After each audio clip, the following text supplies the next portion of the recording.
चलिए सबसे पहले तो आप लोग यहाँ पे प्रेजेंट ही अपना बना लीजिए हैं।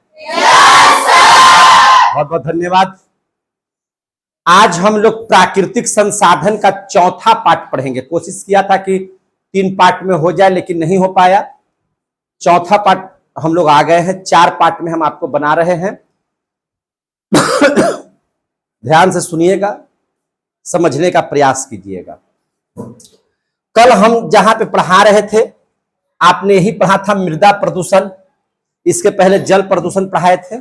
मृदा प्रदूषण में आपने मृदा प्रदूषण क्या है उसके बारे में पढ़ा था, उसका क्या दुष्प्रभाव पड़ता है मानव पर उसके बारे में पढ़ा था। मृदा प्रदूषण पर नियंत्रण कैसे करेंगे उसके बारे में पढ़ा था। प्लास्टिक की थैलियों से प्रदूषण हमारे यहाँ कैसे बढ़ता है इसके बारे में पढ़ा था। और आज हम लोग पढ़ेंगे मिट्टी का अपरदन। आज यहां से शुरू करना है। अपरदन का मतलब मिट्टी का कटाव, मिट्टी का क्षय होना, मिट्टी का बर्बाद होना, वही क्या कहलाता है? अपरदन। ठीक है। तो वायु तथा वर्षा अगर बहुत ज्यादा मात्रा में होगी, अत्यधिक प्रहार से होता क्या है, जब वायु देखते हैं धूल कणों के साथ, है ना, मैंने धूलकण उसमें कितना ज्यादा गर्दा जिसको आप लोग कहते हैं उड़ता है आसमान में। जब हवाएं तेज होती हैं तब, जब आंधी आता है तब, जब तूफान आता है तब, तो वो जो धूलकण आप देख रहे हैं जो आपकी आंखों में पड़ता है, जो आपको मैंने लगता है कि बहुत ज्यादा धूल गर्दा उड़ रहा है, वो क्या है? मिट्टी का तो है कण है। वह क्या है? मिट्टी ही तो है। तो मिट्टी क्या किया? मिट्टी को क्या किया? उड़ा करके लेके चला गया। इससे मिट्टी क्या हो गई? बर्बाद। मिट्टी क्या हो गई? बर्बाद। या वर्षा जो होती है, वर्षा, तो वर्षा जब काफी जोरदार होती है तो उससे क्या हो जाता है कि मिट्टी का कटाव होने लगता है। अभी आप देखिएगा गंगा नदी में बाढ़ आ गया था अभी, और गांव के गांव दह गए थे। गांव में आप लोग रील्स वगैरह सब देख रहे होंगे, तो उसमें ऐसा दिखाता था कि गांव है, उसमें घर है और घर क्या हो गया? दह गया। देखे थे कि नहीं देखे थे ऐसा? पेड़ दह गए, गांव के गांव दह गए। आखिर दहा क्यों? वो बहा क्यों? इस बात की जानकारी आप लोगों ने नहीं समझा।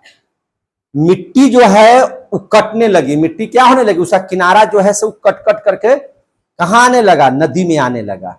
और आते आते ऐसा हुआ कि आपका घर जो है वो मिट्टी पर ही ना बनेगा जी, वो मिट्टी पर ही बनेगा। और मिट्टी में जब मिट्टी पर बनेगा और इसके किनारे पूरा गंगा नदी आई हुई है, तो निश्चित है कि उसके किनारे वाली मिट्टी को क्या करेगा? वो बर्बाद करेगा। वो नदी क्या कर देगा? बर्बाद। और उसी मिट्टी पर आपका घर है, तो निश्चित है कि अगर नीचे की मिट्टी निकल जाएगी तो आपका घर भी क्या हो जाएगा? टूट करके उसी में विलीन हो जाएगा। आ रहा है समझ में ना? तो इस क्रिया को, जिसमें अत्यधिक वर्षा या अत्यधिक, है ना, हवा के प्रहार से धीरे धीरे मिट्टी की जो ऊपरी सतह कट जाती है, तब मिट्टी के इस कटाव को ही हम लोग क्या कहते हैं? मिट्टी का अपरदन कहते हैं। क्या कहते हैं? मिट्टी का अपरदन। कोई दिक्कत नहीं सर। अब देखिए, मिट्टी के अपरदन को हम लोग रोके, मिट्टी के कटाव को रोकेंगे, इसके लिए क्या उपाय होगा ये जानना बहुत जरूरी है। तो आप जानते हैं कि ज्यादा से ज्यादा पेड़ लगाना है। पेड़ क्या करते हैं? पेड़ की जो जड़ें हैं वह मिट्टी को चारों ओर से जकड़े रहती हैं। वह क्या करती हैं? जकड़े रहती हैं। तो जिस जगह पर आपका पेड़ है ना, तो उसके नजदीक की मिट्टी को अगर काटिएगा ना तो बहुत ज्यादा भार पड़ेगा। उसकी अपेक्षा जहां पर पेड़ नहीं है उसकी अपेक्षा ज्यादा भार पड़ेगा मिट्टी को काटने में, मिट्टी को कोड़ने में। क्योंकि मिट्टी जो होती है ना, उनकी जड़ें मिट्टी को क्या किए हुए रहती है? पकड़ी रहती है, जिससे मिट्टी का कटाव नहीं होता है, मिट्टी का अपरदन नहीं होता है। इसलिए हम लोगों को चाहिए कि मिट्टी के कटाव को अगर बचाना है तो हम लोगों को ज्यादा से ज्यादा पेड़ लगाने की जरूरत है। दूसरा और क्या है? जोता हुआ जो खेत है, जिस खेत को आपने जोत दिया, जोतने का मतलब जो मिट्टी बैठी हुई थी वह मिट्टी अब क्या हो गई? भुरभुरी हो गई। मिट्टी एक दूसरे से अलग हो गई है। अगर आप जोत दिए हैं खेत को, तो जितना जल्दी से जल्दी आप उसमें फसल का उत्पादन कीजिए। अगर आप उसमें फसल का उत्पादन नहीं कर रहे हैं तो क्या होगा, ये मिट्टी आंधी और तूफान के साथ या तेज हवाओं के साथ क्या हो जाएंगे, उड़ जाएंगे और आपके खेत की मिट्टी का कटाव हो जाएगा। इसलिए कटाव को रोकने के लिए आपको कोड़े गए मिट्टी में या जो खेत जोता हुआ है उस मिट्टी में जितना जल्दी हो सके आप पेड़ पौधे लगा दें। आ गया समझ में? यानी कि आप कुल मिला जुला कर समझिए कि मिट्टी का अपर्दन कहेंगे किसको, तो मिट्टी के कटाव को मिट्टी अपर्दन कहते हैं, और उसको बचाना है तो किसी भी स्थिति में आपको पेड़ लगाना ही होगा। क्लियर हो गया? अब देख लीजिए आगे, मिट्टी की उर्वरता का संरक्षण। जैसे मिट्टी जो है ये उसमें इतनी ताकत है कि यह पेड़ पौधों को जब लगाइएगा तो उसको पोषक तत्व देता है और वही पेड़ पौधे पोषक तत्व प्राप्त करके बड़े हो जाते हैं और हमें फल की प्राप्ति होती है। जैसे आप चावल खाते हैं तो चावल किससे तैयार होता है, पौधों से। आप दाल खाते हैं, दाल किससे तैयार होता है, पौधों से। आप हरी साग सब्जी खाते हैं तो यह कैसे तैयार होता है, तो पौधों से। आप आलू वगैरह भी लगाते हैं या प्याज वगैरह का भी इस्तेमाल करते हैं, कैसे होता है, तो ये भी क्या है, पौधों से ही होता है। और ये पौधे कहां लगाए जाते हैं, तो मिट्टी में लगाए जाते हैं।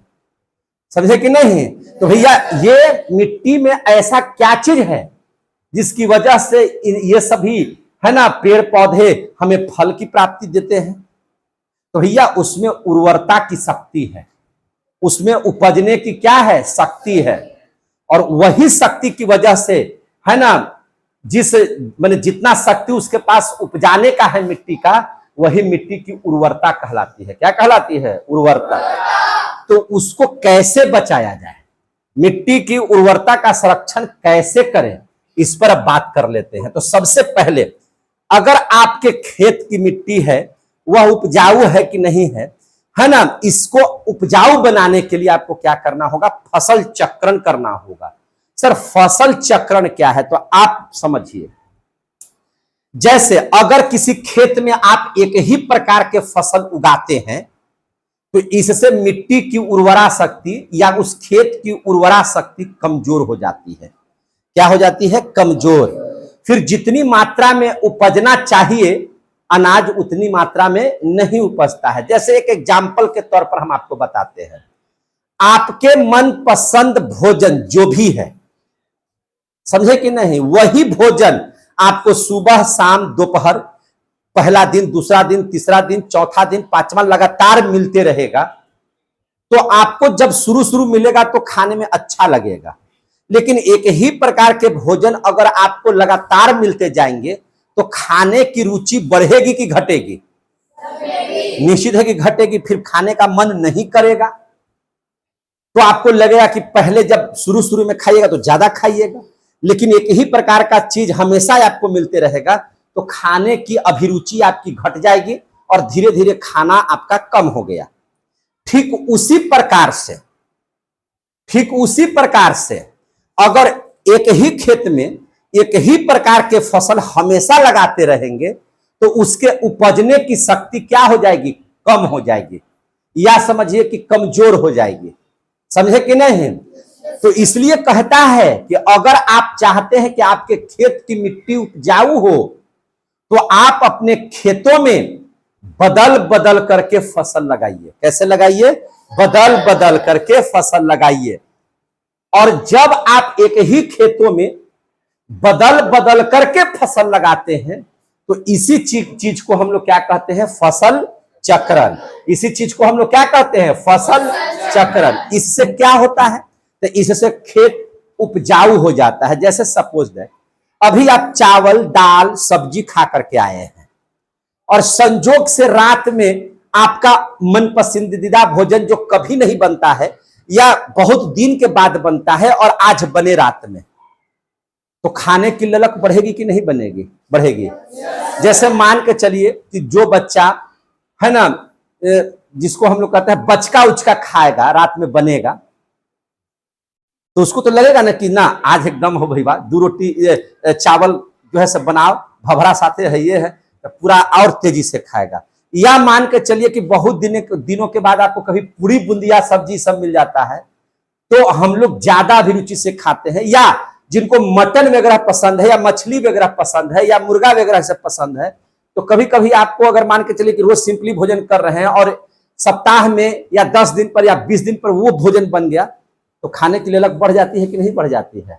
तो बस वही है, खेत में भी वही है, खेत और पेट दोनों को एक मान लीजिए, है ना। तो जैसे आपको खाने की प्रवृत्ति बढ़ जाती है ना, नए भोजन देख करके, तो उसी प्रकार से खेत है कि नए पौधों को देख करके, नए पौधे के लगाने से मिट्टी की उर्वरता शक्ति क्या हो जाती है? बढ़ जाती है। तो बदल बदल करके फसल लगाने से मिट्टी की उर्वर शक्ति है ना बढ़ती है, यानी कि उसकी उर्वरता का संरक्षण किया जा सकता है। और इसी क्रिया को हम लोग क्या कहते हैं? फसल चक्रण कहते हैं। समझ में आ गया? कितने बच्चों को आ गया? चलिए अब आइए, भूमि को परती छोड़ देना है। आप चाहते हैं कि आपके खेत की मिट्टी उर्वर हो, इसके लिए कभी कभी आपको उसको परती छोड़ना होगा। परती कैसे छोड़ना होगा? देखिए, जैसे लगातार उस पर आप फसल लगा रहे हैं, तो फसल लगाते लगाते लगाते लगाते है ना, खेत भी उब जाता है। देखिए, चीज हमेशा उपजाना है, उपजाना है, उपजाना है। कभी कभी उसको एक आध साल के लिए परती छोड़ दीजिए, कुछ नहीं अभी अनाज लगेगा। ठीक उसी प्रकार से आपको सब समझाते हैं। जब आप सहते हैं किसी पर्व में, तो जिस दिन आप सहते हैं थोड़ा सा कष्ट होता है, लेकिन दूसर का दिन लगता है कि कितना जल्दी जो है से रात खत्म हो जाए, भोजन बने, और बड़े चाव से भोजन का इंतजार करते हैं और लगता है कि खूब भर पेट आज एकदम दोगुना खाएंगे। ऐसा होता है कि नहीं होता है? तो जैसे आपने क्या किया, इस पेट को परती छोड़ दिया एक दिन के लिए। तो जैसे ही आप एक दिन के लिए परती छोड़ा, तो ठीक उसके दूसर का दिन आपके खाने की ललक बहुत ज्यादा बढ़ जाती है कि नहीं बढ़ जाती है? तो अगर खेतों में भी अगर उसको परती छोड़ दिया जाए, तो उसके बाद उसमें उपज होने की शक्ति भी आपके खाने के जैसा दोगुना हो जाएगा। वह भी दोगुना जो है से है ना अनाज का उत्पादन करेगा। दोगुना नहीं भी करेगा तो 1.5 गुना में कहीं शंका नहीं है, पूरा कस के उत्पादन करेगा। तो कभी कभी खेतों को परती छोड़ देने से भी है ना उसमें उर्वरता का संरक्षण हो जाता है, यानी कि है ना उर्वरता बढ़ जाती है, और उर्वरता को ही बढ़ाना उर्वरता का संरक्षण कहलाता है। अब ज्यादा दिन तक परती छोड़ दीजिएगा तो फिर उसको उपजाने का आदतें खत्म हो जाएगा, समझे कि नहीं? फिर तो वो बीमार हो जाएगा। जैसे आप ही को अगर 3-4 दिन तक भूखे रख दिया जाए तो बीमार पड़ जाइएगा ना। तो खेत को भी अगर बहुत ज्यादा दिनों तक छोड़ दीजिएगा तो इसमें से सब पोषक तत्व समाप्त हो जाएंगे, फिर वह खेत बंजर हो जाएगा, फिर वह उपज दे ही नहीं सकता। इसलिए कभी कभी मैंने आपको परती छोड़ना है, ये नहीं कि हमेशा। अब देख लीजिए, कार्बनिक उर्वरक का उपयोग करके, कार्बनिक तो हमने समझाया था आपको, हमने कार्बनिक समझाया था। जैसे आपके घरों में जो अपशिष्ट पदार्थ है जिसकी जरूरत नहीं है, उसको आप कूड़ा कचरा समझ करके बाहर फेंक देते हैं, जिसको देहाती भाषा में गनौरा कहते हैं। क्या कहते हैं? गनौरा। समझते हैं ना? गनौरा समझते हैं ना?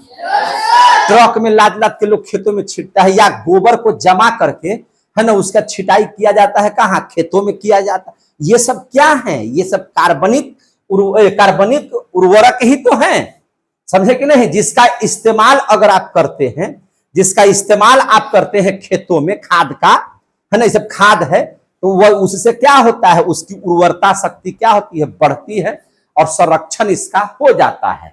इसी प्रकार से ह्यूमस का उपयोग करके कभी कभी मिट्टी अगर बंजर हो जाए, मिट्टी अगर कम उपज देने लगे, तो आपको जो है से जीवांश डालना पड़ेगा, कुछ जीव को, मरे हुए जीवों को उसमें डालना पड़ेगा, है ना, या कहीं से केचुआ उचुआ ले आने करके उसमें छोड़ना पड़ेगा, है ना, ताकि उसमें ह्यूमस आ जाए। वो लोग क्या करते हैं? कीड़े मिट्टी को धीरे धीरे धीरे धीरे कोड़ते रहते हैं, जिससे मिट्टी क्या हो जाती है? उर्वर हो जाती है ना। नाइट्रोजन गैस है ना लिए हुए रहते हैं, जिससे मिट्टी में जो है से नाइट्रोजन गैस की उपस्थिति हो जाती है। साथ ही अगर कोड़ी गई मिट्टी है तो उसमें हवाएं होती हैं, जो कोड़ी गई मिट्टी है उसमें पानी रखने का गुण बहुत ज्यादा होता है, जिसकी वजह से मिट्टी क्या हो जाती है? उर्वर हो जाती है। और इस प्रकार से हम लोग जो है ना मिट्टी की उर्वरता का संरक्षण कर सकते हैं। समझ में आ गया? हमको लगता है कि मिट्टी अब यहीं पे हम लोग क्या कर दें, समाप्त करते हैं। मिट्टी को क्या करते हैं, समाप्त। और मिट्टी के बारे में आप लोगों ने बहुत बढ़िया से पढ़ लिया, समझ में आ गई बात। अब हम लोगों को आ गया है जैव रासायनिक चक्र। चक्र का मतलब है घूमते रहना। चक्र का मतलब क्या है, घूमते रहना। तो कहता है कि सूर्य की उपस्थिति में, सूर्य की उपस्थिति में जीवमंडल में जैविक घटक से अजैविक घटक, है ना, और फिर अजैविक घटक से जैविक घटक के बीच परस्पर बदलाव का चक्र चलता रहता है, जिसे हम जैव रासायनिक चक्र कहते हैं। जैसे कहने का मतलब यह है कि जैसे देखिए हम लोग सूर्य की उपस्थिति में, सूर्य का तो होना किसी भी चक्र के लिए बहुत जरूरी है, क्योंकि सूर्य नहीं होगा तो कोई कार्य नहीं होगा। जैविक, है ना, जैविक घटक से अजैविक घटक, हम लोग जिस चीज का प्रयोग कर रहे हैं, समझे कि नहीं, तो हम लोग चूंकि जीव हैं, तो हम लोगों के द्वारा जो चीज का ग्रहण हो रहा है और फिर उस चीज को हम लोग वायुमंडल को, यानी कि वायुमंडल हो गया अजैविक घटक, वायुमंडल क्या हो गया, अजैविक घटक, तो हम लोग लिए अब फिर वायुमंडल को लौटा दिए, फिर लिए फिर वायुमंडल को लौटा दिए। यह क्रिया परस्पर हमेशा चलती रहेगी। इसी को हम लोग कहते हैं जैव रासायनिक चक्र। और यह कितने तरह का है, इसमें पढ़ने के लिए आप लोगों को दिया हुआ है 4 तरह का, है ना। 4 चक्रों के बारे में पढ़ना है। सबसे पहला है जल चक्र, दूसरा है ऑक्सीजन चक्र, तीसरा है कार्बन चक्र और चौथा है नाइट्रोजन चक्र। आपको जैव रासायनिक चक्र कितना है, 4, जो आपको इसमें पढ़ना है। सबसे पहले आप अध्ययन कीजिए जल चक्र के बारे में। जल चक्र बोले तो अब देखिए ध्यान से कैसे होता है। अब हम आपको पढ़ाए होंगे कि सूर्य का प्रकाश हमारे पृथ्वी पर जल भी है, स्थल भी है कि नहीं है? सीधा बैठ रहे, बोली नहीं निकल रहा है, लग रहा है कि रेखा के बोल रहा है 10 घंटा में। हमारे इस पृथ्वी पर जल भी है और क्या है, स्थल भी है। सूर्य का प्रकाश सभी जगह जा रहा है, सूर्य का प्रकाश सभी जगह जा रहा है। अब स्थिति को समझिए, सूर्य का प्रकाश जब पृथ्वी के जल भाग पर पड़ता है तो जल वाष्प बन करके कहां जाएगा, वायुमंडल में। कहां जाएगा, वायुमंडल में। जल वाष्प बन करके कहां जाएगा, वायुमंडल में। अब देखिए ध्यान से, पेड़ पौधे क्या करते हैं, मिट्टी से, पेड़ पौधे मिट्टी से क्या चीज की प्राप्ति करते हैं, जल की, जल की प्राप्ति करते हैं। और पेड़ पौधों की जो पत्तियां हैं, वह पत्तियां क्या कर रही हैं, जल को उड़ा रही हैं। जल को क्या कर रही हैं, उड़ा रही हैं, जिसको हम लोग पढ़ाए हैं कि वाष्पीकरण कहते हैं। क्या कहते हैं, वाष्पीकरण। तो वो जल को लगातार उड़ा रही है, प्रत्येक पत्तियां उड़ा रही हैं, तो वो पानी उड़ करके कहां जा रहा है, बादल बन करके वायुमंडल में। कहां जा रहा है, वायुमंडल में। तो वो जो वाष्प बन रहा है वह क्या चीज का वाष्प है, जल का वाष्प है।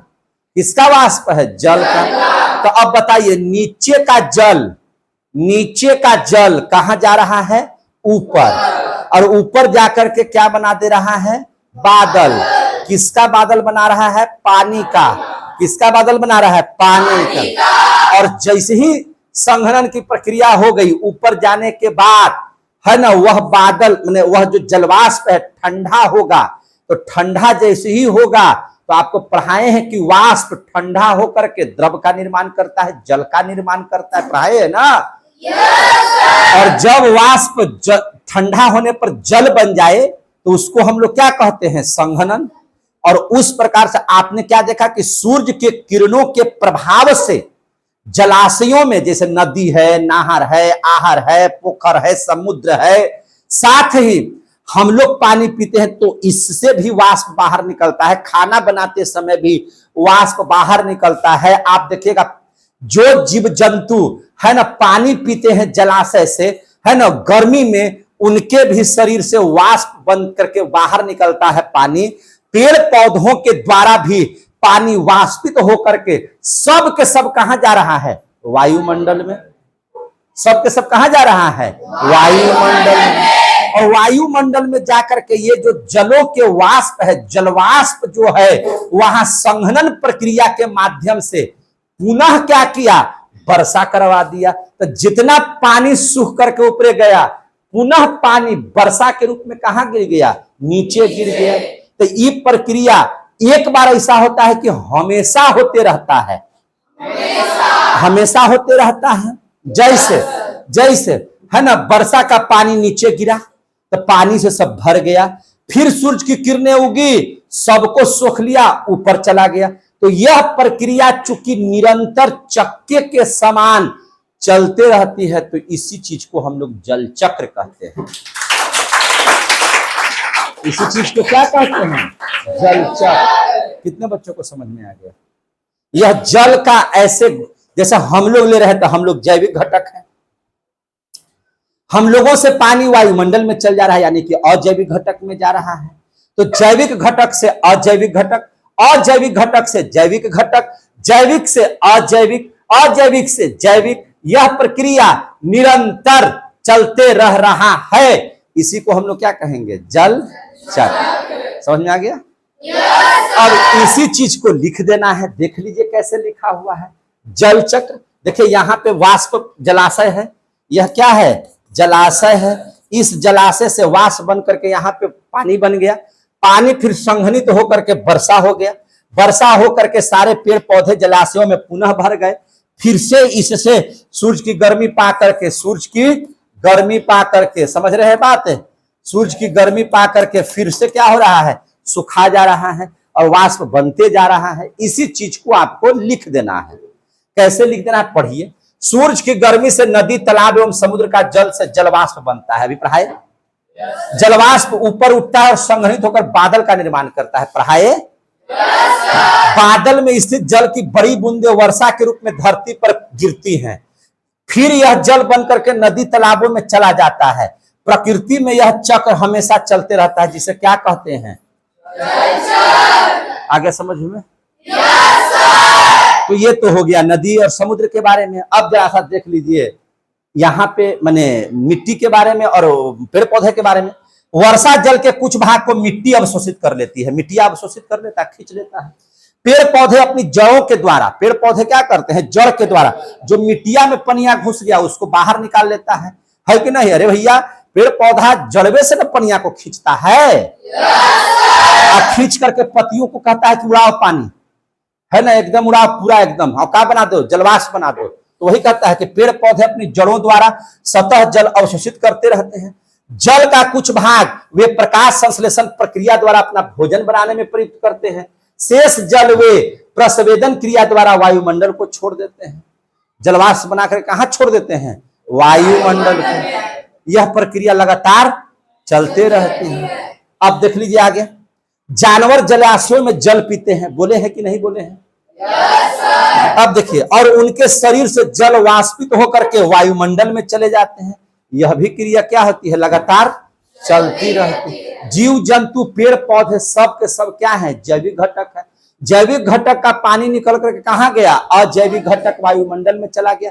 फिर वायुमंडल से पानी वर्षा के रूप में फिर से वही प्रक्रिया कर रहा है, यानी कि जैविकों के पास आ रहा है। तो जैविक से अजैविक, अजैविक से जैविक, जैविक से अजैविक, अजैविक से जैविक, यह प्रक्रिया चल रहा है कि नहीं चल रहा है?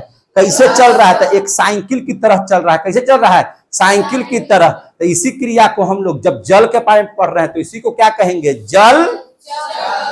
खत्म, समझ में आ गया? जल चक्र क्या हो गया, खत्म। आगे देख लीजिए ऑक्सीजन चक्र। आगे क्या देख लीजिएगा, ऑक्सीजन चक्र। समझ में आ रही है बात ना? ऑक्सीजन चक्र को समझ लेते हैं। आखिर ये ऑक्सीजन चक्र क्या है? तो भैया, हम लोगों को ऑक्सीजन जो है हमको जरूरी है। हम लोग ऑक्सीजन लेते हैं और क्या निकाल देते हैं, कार्बन डाइऑक्साइड। इस कार्बन डाइऑक्साइड का इस्तेमाल कौन करता है, पेड़ पौधा। पेड़ पौधा कार्बन डाइऑक्साइड का इस्तेमाल करके क्या निकाल देते हैं, ऑक्सीजन। यह ऑक्सीजन फिर किस किसको मिल गया, वायुमंडल को। उस वायुमंडल से ऑक्सीजन कौन ले लिया, हम लोग। हम लोग क्या निकाल दिए, कार्बन डाइऑक्साइड। किसको भेज दिए? वायुमंडल को। वायुमंडल से कार्बन डाइऑक्साइड कौन ले लिया? पेड़ पौधा। पेड़ पौधा वायुमंडल से कार्बन डाइऑक्साइड लेकर क्या निकाल दिया? ऑक्सीजन। कहां छोड़ दिया? वायुमंडल को। फिर वो ऑक्सीजन को क्या ले लिया? हम लोग। यह प्रक्रिया क्या है? लगातार हो रहा है। इसी को क्या कहेंगे? कोई दिक्कत नहीं सर। अभी देख लीजिए, ऑक्सीजन चक्र, ये वायुमंडल है कि नहीं है? क्या है? वायुमंडल। अब ध्यान समझिए, वायुमंडल में ऑक्सीजन की मात्रा कितनी है? लगभग 21% है कि नहीं है? और ये संतुलित रहती है। कैसे ये संतुलित रहती है? वायुमंडल के ऑक्सीजन का उपयोग 3 प्रक्रियाओं के लिए होता है। ऑक्सीजन का इस्तेमाल कितने प्रक्रियाओं के लिए होता है? 3 क्रिया के लिए। क्या क्या चीज के लिए? श्वसन क्रिया करने के लिए। भैया जिंदा रहना है तो सांस लेना होगा। सांस के रूप में कौन सी गैस लेते हैं? ऑक्सीजन। और लेने के लिए तो हम लोग सब ले लेते हैं, लेकिन फेफड़वा किसको लेता है? ऑक्सीजन। दूसरा चीज, दहन क्रिया के लिए, माने जलाने के लिए। किस क्या चीज करने के लिए? जलाने के लिए। बिना ऑक्सीजन नहीं रहेगा तो नहीं जलेगा। जैसे आपको अगर प्रयोग करना है कि कैसे नहीं जलेगा, तब मोमबत्ती ले लीजिए, मोमबत्ती को जला लीजिए और उसको क्या कीजिए? एक ग्लास से ढक दीजिए। ऐसा जगह ऐसे ढकिए कि मैंने उसमें हवा ना जाए, ढक दीजिएगा। तो ढक देने के बाद देखिए कुछ देरी के बाद मोमबत्ती क्या हो जाएगा? बुझ जाएगा। क्यों? क्योंकि उसमें ऑक्सीजन नहीं जा रहा है। समझे कि नहीं? और ऑक्सीजन की कमी से वह क्या हो जाएगा? बुझ जाएगा। जलने के लिए ऑक्सीजन जरूरत है। उसके बाद नाइट्रोजन के ऑक्साइड के निर्माण के लिए, नाइट्रोजन के ऑक्साइड के निर्माण के लिए भी, क्योंकि देखिए नाइट्रोजन भले है हमारे यहाँ 78%, लेकिन डायरेक्ट रूप से कोई भी इस्तेमाल इसका नहीं करता है, इनडायरेक्ट रूप से करता है। जब तक ये ऑक्साइड में परिवर्तित नहीं होगा ना, तब नाइट्रोजन का इस्तेमाल पेड़ पौधा भी नहीं करता है। इस सब बात को समझिए, ये सब समझने का चीज है। समझे कि नहीं? जियोग्राफी होते हुए केमिस्ट्री में क्यों पढ़ा रहा है? इसीलिए कि भैया ये समझने का चीज है। तो ध्यान से समझिए, 3 चीजों के लिए क्या चीज की जरूरत है? ऑक्सीजन की। क्या क्या चीज के लिए? श्वसन करने के लिए, दहन करने के लिए और नाइट्रोजन के ऑक्साइड बनाने के लिए। समझे कि नहीं? ये तीनों के लिए क्या जरूरत है? ऑक्सीजन। अब देख लीजिए, श्वसन क्रिया में हम ऑक्सीजन ग्रहण करते हैं। वायुमंडल से हम क्या ले लेते हैं? ऑक्सीजन। वायुमंडल का ऑक्सीजन हम श्वसन क्रिया कर रहे हैं कि नहीं कर रहे हैं? ऑक्सीजन ग्रहण करते हैं और CO2 का क्या कर देते हैं? CO2 का त्याग कर दे रहे हैं। CO2 हम बाहर निकाल देते हैं। CO2 का त्याग करते हैं और उस CO2 का इस्तेमाल कौन कर लेते हैं? देखिए, पेड़ पौधा। और पेड़ पौधा उसका इस्तेमाल कब करते हैं? जब वे भोजन का निर्माण करते हैं, यानी कि प्रकाश संश्लेषण क्रिया करते हैं, तब। तो सूर्य के प्रकाश में पेड़ पौधे क्लोरोफिल की उपस्थिति में, क्योंकि पेड़ पौधों के में क्या पाए जाते हैं? क्लोरोफिल। और जैसे ही उसका जो क्लोरोफिल जब है और जब उसको कार्बन डाइऑक्साइड मिल गया है ना, उसको जब जमीन से जल मिल गया, तब पेड़ पौधे अपना भोजन का निर्माण करते हैं। क्या चीज का निर्माण करते हैं? भोजन का। साथ ही वह ऑक्सीजन को क्या कर देते हैं? मुक्त। और यही ऑक्सीजन वह जैसी निकालता है, उसका इस्तेमाल कौन कर रहा है? हम लोग। कौन कर रहा है? हम लोग। यह प्रक्रिया क्या है? सतत चलते रह रही है, बराबर होते रह रही है, एक चक्र की तरफ। दूसरा, वायुमंडल में ऑक्सीजन का उपयोग दहन प्रक्रिया के लिए भी होता है, जलाने के लिए होता है। और जब भी किसी वस्तु को जलाइएगा तो उसमें से क्या निकलेगा? Carbon dioxide. क्या निकलेगा? Carbon dioxide. कार्बन डाइऑक्साइड को कौन ग्रहण करेंगे? पेड़ पौधा। और जैसे ही कार्बन डाइऑक्साइड को पेड़ पौधे ग्रहण करेंगे तो निश्चित तौर पर वह फिर क्या चीज निकालेंगे? ऑक्सीजन। यह क्रिया भी तो लगातार चल रही है। और ऑक्सीजन का उपयोग वायुमंडल में स्थित नाइट्रोजन से नाइट्रोजन के ऑक्साइड बनाने में भी होता है। नाइट्रोजन का ऑक्साइड कौन बनाते हैं? तो जो सूक्ष्म जीव हैं, जो फलीदार पौधों की जड़ों में पाए जाते हैं, तो वो सब क्या कर रहे हैं? फलीदार पौधों की जड़ों में पाए जाने वाले जो जीवाणु होते हैं, वह नाइट्रोजन को किस में बदल रहे हैं? नाइट्रेट में। नाइट्रेट बने तो माने ऑक्साइड में। और इसी का इस्तेमाल पेड़ पौधे करते हैं, डायरेक्ट रूप से नाइट्रोजन का इस्तेमाल नहीं करते हैं। और यह भी प्रक्रिया निरंतर चलते रहती है, यानी कि जीव जंतु या पेड़ पौधे है ना, हम जीव जंतु क्या कर रहे हैं? ऑक्सीजन ले रहे हैं और कार्बन डाइऑक्साइड दे रहे हैं। और इस कार्बन डाइऑक्साइड का इस्तेमाल पेड़ पौधे कर रहे हैं और ऑक्सीजन बना रहे हैं। तो कार्बन डाइऑक्साइड और ऑक्सीजन दोनों क्या है इस वायुमंडल में, इस प्रक्रिया के माध्यम से संतुलित रह रहे हैं। और यह प्रक्रिया हमेशा से हो रही है, आगे भी चलती रहेगी, और यह भी एक चक्र की तरह काम कर रहा है। इसलिए इस पूरी प्रक्रिया को हम लोग क्या कह देंगे, ऑक्सीजन। समाप्त। इसको क्या कह देंगे, ऑक्सीजन चक्र। अब देख लीजिए आ गया कार्बन चक्र। अब क्या आ गया, कार्बन चक्र। समझ में आ रही है बात? कार्बन चक्र के बारे में जरा समझ लीजिए, क्या है कार्बन चक्र।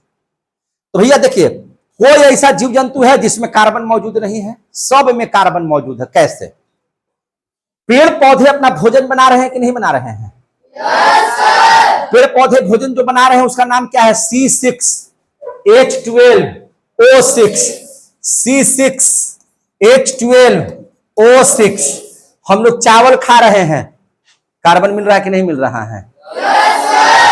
आप लोग जो है देखिए, शाकाहारी जितने भी जीव हैं, शाकाहारी जीव पेड़ पौधा पर निर्भर है, और उस पेड़ पौधा में हम लोग क्या चीज को खाते हैं, इसी को खा रहे हैं। और इसमें क्या मौजूद है इसमें क्या मौजूद है, कार्बन। तो अब हमको बताइए, हम लोगों के शरीर में कार्बन मौजूद है? सीधा बैठो। हम लोगों के शरीर में क्या है, कार्बन मौजूद है?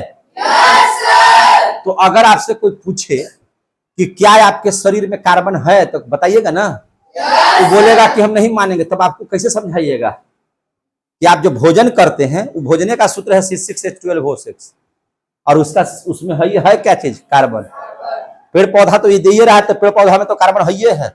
जो भी जीव जंतु पेड़ पौधे पर निर्भर है, सब में कार्बन है। और जो शाकाहारी जीवों को मार करके खा रहे हैं, मांसाहारी जीव, तो भैया हम जो खाएंगे तो हम में कार्बन है, तो मांसाहारी जीव खाएगा तो उसमें कार्बन नहीं रहेगा, उसमें भी। तो इसलिए हम कह सकते हैं कि प्रत्येक जीव में कार्बन पाया जाता है। कोई दिक्कत है? देखिए, वायुमंडल में कार्बन मुख्यतः कार्बन डाइऑक्साइड के रूप में विद्यमान है। कार्बन किस रूप में विद्यमान है, कार्बन डाइऑक्साइड के रूप में। कार्बन डाइऑक्साइड का उपयोग प्रकाश संश्लेषण द्वारा पौधे अपना भोजन बनाने में उपयोग करते हैं। कार्बन डाइऑक्साइड का इस्तेमाल कहां करते हैं पेड़ पौधा, भोजन बनाने के लिए। ये कार्बन डाइऑक्साइड किस रूप में, ग्लूकोज में बदल जाते हैं। अभी तो बताए ग्लूकोज बोले तो भोजन, इसमें बदल जाते हैं। ग्लूकोज पेड़ पौधे भोजन के रूप में उपयोग करते हैं। फिर इन पेड़ पौधों को कोई जंतु खाता है तो इनमें भी कार्बनिक पदार्थ आ जाते हैं। अभी बताए ना, उनमें भी कार्बनिक पदार्थ आ जाते हैं। जंतु जब मल त्याग करने से मल में भी कार्बनिक पदार्थ आ जाते हैं। जैसे जो खाएंगे ना, तो वही ना अपशिष्ट की क्या दिक्कत है जी, आप बाहर इसे कीजिए। जो हम लोग खाना खाते हैं वही भोजन का कुछ जो अपशिष्ट पदार्थ है, जो भोजन पचा नहीं है, मल के रूप में हम लोग शरीर से बाहर निकालते हैं, तो उसमें भी तो कार्बन होगा। अब देख लीजिए, इन मलों के विघटन के उपरांत कोई ना कोई उसको खा रहा है, कोई ना कोई उसको तोड़ रहा है। बुड़बक के लड़का है वो भी। विघटन के उपरांत वायुमंडल में जो कार्बन डाइऑक्साइड है वह चला जा रहा है ना। कार्बन क्या हो जा रहा है, कार्बन जब मौजूद है तो उसका विघटन हुआ, कार्बन डाइऑक्साइड के रूप में कहां पहुंच गया, वायुमंडल में पहुंच जाता है। जंतुओं के मृत्यु पर भी, जब कोई जीव जंतु मर गया तो आप देखिएगा कि छोटे छोटे जीवाणु उसको तोड़ते हैं, खाते हैं, और उन्हें क्या करते हैं, विघटित करते हैं, और विघटन करके वायुमंडल में कार्बन डाइऑक्साइड को छोड़ देते हैं। पेड़ पौधों को लंबे समय तक जमीन में दबे रहने से पेट्रोलियम और कोयले का निर्माण होता है, जो कार्बनिक पदार्थ है, और इनके जलने से प्रकृति में कार्बन डाइऑक्साइड गैस है ना, क्या हो जाता है, चला जाता है। अब देख लीजिए, यहां पर बात आपको करते हैं। आप देखिए कोयला को, देखिए कोयला क्या है, जीव से बना है, वो जीवों का अंश है। आप पेट्रोल, डीजल, किरोसिन, प्राकृतिक गैस जो भी इस्तेमाल करते हैं, सब जीव से बने हुए हैं। पेट्रोलियम कहां मिलता है आपको, तो समुद्र के किनारे वाले जगहों में। क्यों? आपको पता होना चाहिए कि समुद्र में लाखों जीव, करोड़ों जीव प्रतिदिन मर रहे हैं। प्रतिदिन क्या हो रहा है उनका मरने के बाद, मरने के बाद धीरे धीरे धीरे धीरे धीरे धीरे उनका ऑक्सीजन से संपर्क टूट रहा है, जमीन के अंदर दबते जा रहे हैं। जमीन के अंदर क्या हो जा रहे हैं? दबते जा रहे हैं। धीरे धीरे धीरे धीरे सड़ गल कर करके, समझे कि नहीं, वो पेट्रोलियम का निर्माण कर रहे हैं। वो किस चीज का निर्माण कर रहे हैं? पेट्रोलियम। इसीलिए पेट्रोलियम को जीवाश्म ईंधन कहते हैं। क्या कहते हैं? जीवाश्म ईंधन। क्यों जीवाश्म ईंधन कहते हैं? भैया उसमें जीव का अंश है। उस पेट्रोलियम में क्या चीज का अंश है? जीव का। छोटे छोटे जीव, बड़े बड़े जीव का अंश है। उनके मरने से पेट्रोलियम बना है। आपको जियोग्राफी में लाखों वर्षों को भी कम समय में आंका जाता है, बताए हैं कि नहीं? लंबे लंबे समय को छोटा माना जाता है। जियोग्राफी में कहा जाता है कोयला का निर्माण कैसे हुआ, तो अनुमान लगाया जाता है कि करोड़ों साल पहले, लाखों साल पहले भूकंप आया होगा। भूकंप में सारे पेड़ पौधे, अधिकांशतः पेड़ पौधे, अधिकांशतः जीव जंतु जमीन के अंदर में दब गए। उनका ऑक्सीजन से संपर्क खत्म हो गया। धीरे धीरे वे कोयला में परिवर्तित हो गए। इसलिए कोयला को भी हम लोग जीवाश्म ईंधन कहते हैं। टोटल के टोटल जितने भी जीवाश्म ईंधन है, सब जीवाश्म इसीलिए कहा गया कि उसमें जीव का अंश है। तो जीवाश्म है, जीव का अंश होने की वजह से उसको हम लोग क्या बोलते हैं? जीवाश्म। तो पेट्रोलियम क्या है? जीवाश्म ईंधन। कोयला क्या है? जीवाश्म ईंधन। सबको जलाइएगा तो क्या निकलेगा? Carbon dioxide. कहां जाएगा? वायु। कौन उसका उपयोग करेगा? पेड़ पौधे। पेड़ पौधे उसका उपयोग करके क्या देंगे? ऑक्सीजन। कौन लेगा ऑक्सीजन? तो सारे के सारे पेड़ पौधे छोड़कर के सारे जीव जंतु ऑक्सीजन ही ग्रहण करेंगे। और यह प्रक्रिया निरंतर चलती रहती है, जिसको हम लोग क्या कहते हैं? जोर से बोलिए, क्या कहेंगे? खत्म। समझे ना? अब देख लीजिए, यहां पे एक चीज और लिखा हुआ था, समुद्र जल में घुले कार्बन डाइऑक्साइड। समुद्र जल में घुले कार्बन डाइऑक्साइड द्वारा चूना पत्थर से बने चट्टान का निर्माण होता है। और यह प्रक्रिया क्या होती है? लगातार चलते रहती है, जिससे कार्बन चक्र कहते हैं। आगे देख लीजिए, अब आता है नाइट्रोजन चक्र। यह क्या है? नाइट्रोजन। समझे कि नहीं है? अब पढ़ लेते हैं नाइट्रोजन चक्र। नाइट्रोजन सबसे ज्यादा वायुमंडल में है। क्या परसेंट? 78%। 78% है। लेकिन नाइट्रोजन के इस रूप को जीव जंतु श्वसन क्रिया द्वारा नहीं ग्रहण कर पाते हैं। पेड़ पौधे भी अपने पत्तों द्वारा इस नाइट्रोजन गैस को डायरेक्ट ग्रहण नहीं कर पाते हैं। बात तो पहले ही हमने कहा है कि नाइट्रोजन गैस का इस्तेमाल डायरेक्टली तौर पर कोई नहीं करता है, जब तक कि उसके ऑक्साइड न बन जाए। ऑक्साइड में भी नाइट्रेट, समझे कि नहीं? नाइट्रेट जब तक नहीं बनेगा तब तक नहीं होगा। हम लोग के शरीर में प्रोटीन है, तो प्रोटीन जो हम लोग खाते हैं, तो प्रोटीन भी जो है नाइट्रोजन है उसमें पाया जाता है। समझे कि नहीं? उसमें के फार्मूला में N पाया जाता है, नाइट्रोजन पाया जाता है। जो प्रोटीन आप लेते हैं तो वह प्रोटीन क्या है? नाइट्रोजन है। क्या है? नाइट्रोजन। और इस तरह से हमारे शरीर में भी नाइट्रोजन पाया जाता है, क्योंकि हम प्रोटीन ग्रहण करते हैं, है कि नहीं? हम लोग प्रोटीन ग्रहण करते हैं। अब देख लीजिए जरा सा, विभिन्न प्रक्रियाओं द्वारा वायुमंडल का नाइट्रोजन नाइट्रेट, नाइट्राइट या अमोनिया में परिणत हो जाते हैं। नाइट्रोजन किस में बदलते हैं? या तो नाइट्रेट में, या नाइट्राइट में, या अमोनिया में। अगर ये बदल जाते हैं, परिणत हो जाते हैं, जिसे पेड़ पौधे प्राप्त कर दूसरे आवश्यक अणुओं में बदल जाते हैं। दूसरे आवश्यक अणुओं में क्या कर देते हैं? उसको बदल देते हैं। किसको? नाइट्रोजन को। नाइट्रोजन सीधे तौर पर इस्तेमाल हम लोग नहीं कर पाएंगे, चाहे वह जीव जंतु हो या पेड़ पौधा हो, कोई भी इसका इस्तेमाल डायरेक्ट तरीके से नहीं कर सकता है। अब देखिए ध्यान से, अभी तो पढ़ाए थे ना, अभी हम पढ़ा दिए हैं। सुनिए, हम फिर से बोल रहे हैं कि फलीदार पौधों की जड़ों में जो जीवाणु पाए जाते हैं वह नाइट्रिकारक जीवाणु होते हैं, नाइट्रिकारी जीवाणु होते हैं। और वह नाइट्रिकारी जीवाणु वायुमंडल से नाइट्रोजन को ग्रहण करके नाइट्रेट या नाइट्राइट में उसको बदल देते हैं। बोले थे कि नहीं बोले थे? बहुत सेम चीज लिखा हुआ है कि नहीं लिखा हुआ है? सब कोई नहीं बदल सकता है। जो नाइट्रिकारी जीवाणु है, जिसमें राइजोबियम सबसे ज्यादा है, समझे कि नहीं। राइजोबियम नामक जीवाणु नाइट्रोजन को किसमें बदल देता है, नाइट्राइट में। कहां पाया जाता है, फलीदार पौधों की जड़ों में, समझे कि नहीं। साथ ही और कैसे बन सकता है, कल बिजली चमकी थी ना, कस के गिरी थी ना बिजली, तो उस बिजली के चमकने से वायुमंडल का जो नाइट्रोजन है ऊर्जा प्राप्त करके, क्या प्राप्त करके, उस बिजली से ऊर्जा ग्रहण करके नाइट्रोजन के ऑक्साइड में बदल जाता है ना। चूंकि वायुमंडल में सबसे ज्यादा क्या है, नाइट्रोजन। नाइट्रोजन जैसे ही बिजली चमकेगा उससे ऊर्जा लेगा और उस ऊर्जा के प्रभाव से वह नाइट्रोजन नाइट्रोजन न होकर के क्या बन जाएगा, नाइट्रोजन का ऑक्साइड। क्या बना लेगा, नाइट्रोजन का ऑक्साइड। और नाइट्रोजन ऑक्साइड वर्षा जल में घुल जाएगा। किसमें घुल जाएगा, वर्षा जल में। नाइट्रोजन ऑक्साइड किसमें घुलेगा, वर्षा जल में। और नाइट्रिक एवं नाइट्रस अम्ल बनकर भूमि की सतह पर गिरने लगेंगे। आ गया समझ में।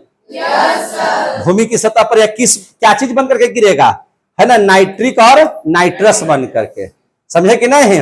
और यह नाइट्रेट और नाइट्रस पेड़ पौधे नाइट्रेट और नाइट्राइट को मिट्टी से प्राप्त करेंगे। कैसे प्राप्त करेंगे, मिट्टी से। चूंकि नाइट्रोजन नहीं, नाइट्रेट या नाइट्राइट, है ना, प्राप्त करेंगे और उन्हें किसमें बदल देंगे, एमिनो अम्ल में। किसमें, एमिनो अम्ल में। और वही जो है एमिनो अम्ल का उपयोग प्लांट में प्रोटीन बनाने में किया जाता है। किसमें किया जाता है, प्रोटीन बनाने में, जिसका ग्रहण हम लोग करते हैं जीव जंतु। और इस प्रकार से नाइट्रोजन हमारे शरीर में पहुंचता है। समझ में आ रहा है कि नहीं, बात समझ में आ रही है।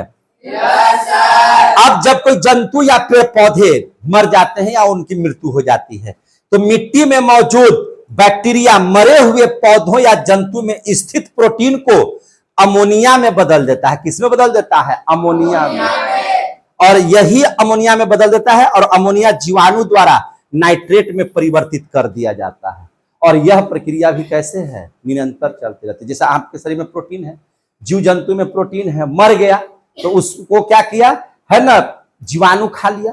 जीवाणु उसको किसमें बदल दिया, नाइट्रोजन ऑक्साइड में। और फिर पुनः किसको दे दिया, वायुमंडल को। और इस प्रकार से नाइट्रोजन बनने की प्रक्रिया चालू रहती है, नाइट्रोजन आने की प्रक्रिया चालू रहती है। पेड़ पौधे नाइट्रेट या नाइट्राइट का इस्तेमाल करके अपना इस्तेमाल करते हैं और हम लोग उसी का इस्तेमाल प्रोटीन के द्वारा करते हैं। और इस प्रक्रिया से हम लोग नाइट्रोजन को वायुमंडल में और वायुमंडल से नाइट्रोजन को अपने शरीर में, है ना, यानी कि अजैविक घटक टू जैविक घटक टू अजैविक टू चलते रहता है। और यह क्रिया लगातार होती रहती है, सतत होती रहती है, निरंतर होती रहती है। तो इसको हम लोग क्या कहेंगे, नाइट्रोजन खत्म। और बाबू ध्यान से समझिए, अगर आप लोगों को ये सब सारे चीज बढ़िया से आ गए तो आपका 9th क्लास का केमिस्ट्री A to Z, यानी कि 9th क्लास के केमिस्ट्री में आपको पहला चैप्टर पढ़ना है पदार्थ, दूसरा चैप्टर पढ़ना है पदार्थ का वर्गीकरण, तीसरा चैप्टर पढ़ना है परमाणु अणु आयन, चौथा पढ़ना है परमाणु संरचना और पांचवा चैप्टर पढ़ना है प्राकृतिक संसार। A to Z एक एक टॉपिक आप किताब उठाइए, मिलाइए, हमने पढ़ा दिया और कोई ऐसा क्वेश्चन आंसर नहीं है उस पूरे किताब का जो आपसे नहीं बनेगा। करके देखिए। तब तक हम लोग अगले क्लास में मिलेंगे, तब तक के लिए जय हिंद, जय भारत।